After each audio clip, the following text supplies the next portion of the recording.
A impressão que eu tenho, não é, que nós estamos assistindo, um movimento mais amplo de decadência, de uma potência que foi responsável por grande parte da condução do mundo, especialmente, com o final da Segunda Grande Guerra Mundial, né. Então, vivemos sinais, inclusive, de tentativa de evitar esta decadência, que é o que nós estamos assistindo. Outras medidas foram tomadas, e penso que as decisões do presidente Trump, guardada a devida proporção, são muito fortes, como foram também as decisões, do presidente Reagan, no início dos anos 1980, não é. Ele está fazendo um movimento inverso, me parece, do que fez o Reagan, é um movimento anti-globalização, por exemplo, um movimento de fechamento e nacionalismo, de defesa da sua produção, etcétera, da moeda, sobretudo. Se a gente olhar do ponto de vista histórico, também é parecido com o final da segunda grande da Primeira Grande Guerra Mundial, a partir de 1920 até 1945, é um período, ou até 39, que é o período entre guerras, não é. Você tem no mundo, um processo de envelhecimento de lideranças. Os presidentes eram pessoas vinculadas, tá certo, ao final ao século XIX ainda. Nós tínhamos uma resistência da Inglaterra, por exemplo, a, perder o domínio que tinha a libra esterlina, não é. Então você teve, na verdade, vários movimentos que, guardada a devida proporção, se assemelham à tentativa que está em curso nos Estados Unidos de evitar, não é, esse deslocamento, essa perda de importância que está tendo. Eu penso que é algo, sem volta, né, mas vamos conviver, na verdade, com reações desta natureza, porque o risco, na verdade, de esvaziamento crescente do dólar, do poder dos bancos americanos, não é, da importância da atividade produtiva daquele país, nos parece inegável. Se olhar os dados de participação dos Estados Unidos no PIB mundial, é inegável, do comércio, certo esvaziamento do dólar e assim por diante. Então, penso que é uma reação que não é novidade para quem acompanha, tá certo, um movimento mais geral, de como se organiza o capitalismo no mundo, né, a partir de um centro e de suas periferias. E esses centros, de tempos em tempos, mudam. Então, temos aí uma ação que, enquadrando na história, tá certo, não seria tão novidade.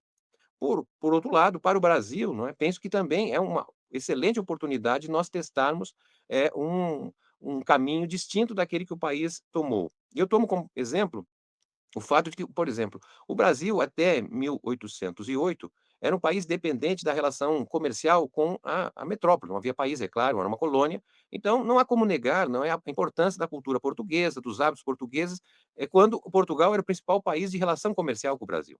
De 1808 a 1920, o principal parceiro comercial brasileiro foi a Inglaterra. E não há como negar a importância da Inglaterra, inclusive nas instituições brasileiras, não é, em determinados hábitos, visões de mundo, né. Sem a Inglaterra, a lei de 1850, né, que estabeleceu o fim do tráfico negreiro, não sei se teria sido estabelecida, dada a pressão que a Inglaterra fez naquele momento, por exemplo. De 1920 a 2009, o principal parceiro comercial do país foram os Estados Unidos.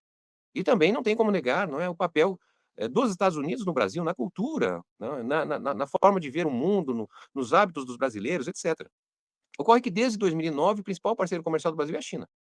E não há dúvida, não é, da importância da China crescente, né, no comércio brasileiro, mas também dos investimentos, na presença na estrutura produtiva.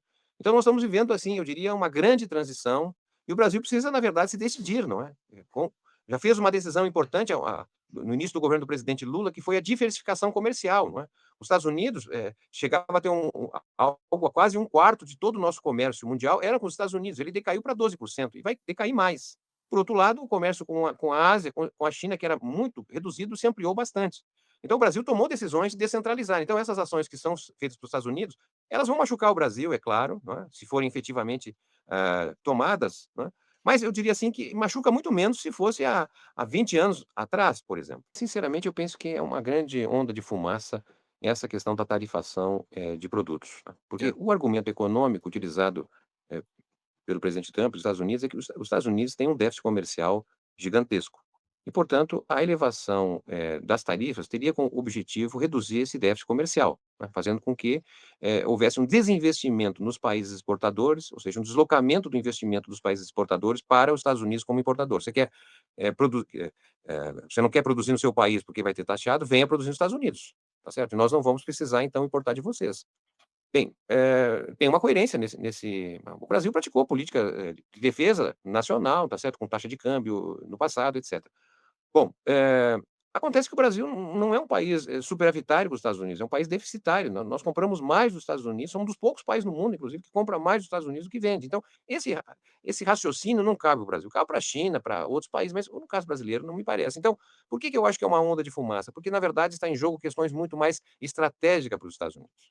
como, por exemplo, a presença das Big Techs, porque o Brasil é um dos poucos países, não vou dizer o único, mas um dos poucos países que se levantou e disse: "Olha, não é bem assim, você não pode entrar aqui e fazer o que bem entendem, tá certo? Aqui tem que ter regras, você tem que obedecer às instituições jurídicas, decisões nacionais". Nós nos levantamos em relação a isso. Isso não causou, digamos assim, um certo conforto a essas grandes empresas americanas. Então tem ali um interesse, entendo eu, tanto é que foi manifestado na própria, carta que o Trump enviou para o presidente Lula. Segundo ponto, e esse pouco conhecido, mas que vai ganhar expressão, é, obviamente, a disputa em torno de minerais estratégicos, né, que o Brasil, depois da China, é o principal centro de vários desses minerais estratégicos, sobretudo na era digital. Então, imagino que o presidente Trump esteja usando, tá certo, atacar os interesses econômicos para que eles, na verdade, pressionem o governo brasileiro a abrir mão, no caso da regulação das Big Techs, no caso da proteção dos minerais estratégicos, tá. Agora, isso é uma hipótese, é claro, porque, a taxação, na verdade, não vai resolver o problema dos Estados Unidos, que é de déficit.